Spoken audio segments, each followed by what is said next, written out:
Ang gintong barko at mga aswang.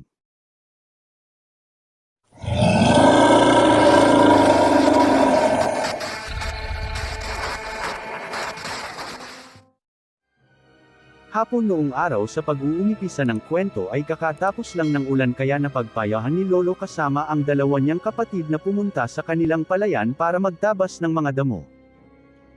At para matingnan na rin kung may mga tumatagas na tubig galing palayan, isang simpleng araw o hapon lang daw yun na makulimlim na meho papalabas ang araw saglit tapos aamban ulit. Sa mga lumipas na mga oras habang abala sila sa pagtatrabaho ay biglang umulan ng malakas kaya napagpasyahan nila na sumilong muna sa kanilang kubo tabi ng palayan at para makapagkape. Habang nagkakape sila ay napansin ni Lolo na kahit maitim ang kalangitan ay agaw pansin pa rin ang gintong liwanag na nanggagaling sa araw pero di na niya pinansin. Yun kasi nakatuon din ang kanyang atensyon sa mga batang papauwi na galing eskwelahan at sa iilang nagtatampisaw sa daan habang naliligo sa ulan. Dati kasi di pa uso ang mga motor kaya naglalakad pa noon ang mga mag-aaral pauwi kahit malayo ang inuuwian. Oras din ang mga lumipas at magtatakip silim na noon nang papauwi na silang magkapatid at habang papauwi ay lalong lumalakas ang ulan. Kaya dali parirami na sila sa kanilang paglalakad at naabutan na nga nilang bumabaha ng malakas sa kanila tatawiran na ilog kaya hindi na sila nakatawid pa kaya napagpasyahan nilang bumalik at sumilong muna. Sa bahay ni Lolo Tib, dating kapitbahay nila Lolo sa Puok lumipat daw eto nang mamatay ang kanyang asawa at naging abala na lang eto sa kanyang mga pananim at gusto na lang mapag-isa. Kunting detalye sa kubo ni Lolo Tib, nasa taas eto medyo malayo-layo sa ilog pero rinig ang pag-agos ng tubig at tanaw na tanaw eto mula sa taas nag-iisa lang din eto.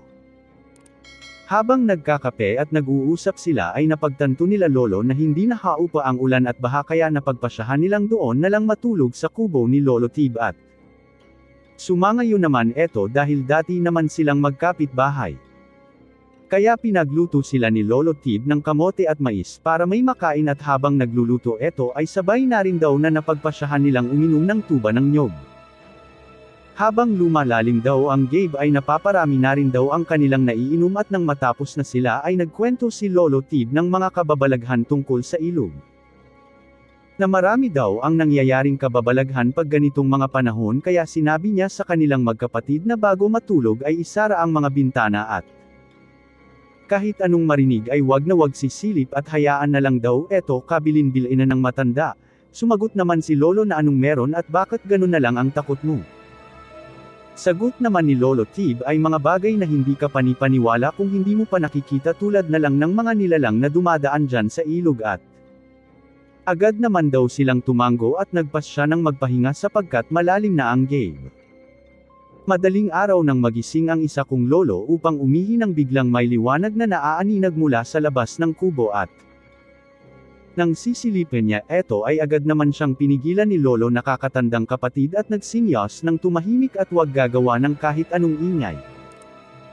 Kaya doon napagtanto ng isa kong lolo na nagising na pala ang lahat at tila nagbabantay at nakaalerto ang mga eto kung ano man ang mga nangyayari sa labas. Ilang minuto pa ang lumipas mula sa loob ng kubo ay rinig na nila Lolo ang mga nilalang na tila naglalaban na parang nagpupumilit na makapasok sa anumang nakaharang sa kanilang dinadaanan.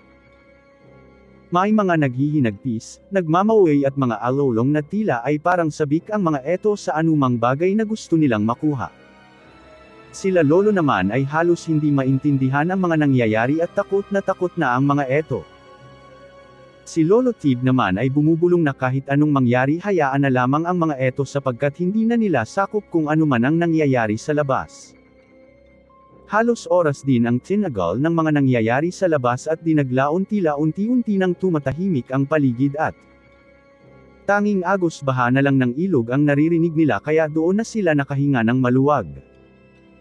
Wika pa ni Lolo Tib ay sanay na daw siya sa mga ganitong pangyayari kaya baliwala na sa kanya eto basta ang mahalaga ay wala siyang ginagawang ikakapahamak niya. Kaya tinanong siya ng aking lolo kung ano ba ang mga nilalang na iyon.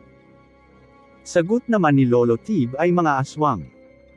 Ang mga narinig nila kanina nilalang mga demonyong nagnanais na makasakay sa gintong barko upang makuha ang bagay na matagal na daw nilang gustong makuha. Ngunit sabi pa ni Lolo Tib ay malas lang nila dahil bantay sarado daw ng mga engkanto ang barko kaya kahit anong gawin nila ay hindi sila nananalo at nakakatingting dito. Ayon pa kay Lolo Tib ay matagal na daw naglalaban ang dalawang magkaibang uri. Wika pa ni Lolo Tib ay minsan na doon niya etong nakita kung paanong naglaban ang mga eto at kitang-kita daw niya kung paano ilampaso ng mga engkanto ang mga aswang. Kinaumagahan ay tila ganun pa rin ang sitwasyon, wala pa ring tigil ang pagbaha. At habang nagkakape ay di pa rin makapanilawala sila Lolo sa nangyari kagab kaya sabi na lang ni Lolo Tib ay isang magandang karanasan yun habang tumatawa. Dahil baha pa rin sa ilog kaya't hindi pa rin sila makatawid at makauwi kaya nagpasya na lang sila Lolo na bumalik sa palayan upang makapagtabas na lang ulit ng mga damo dahil alam nilang sa kubo pa rin ni Lolo Tib sila matutulog pagdating ng gale.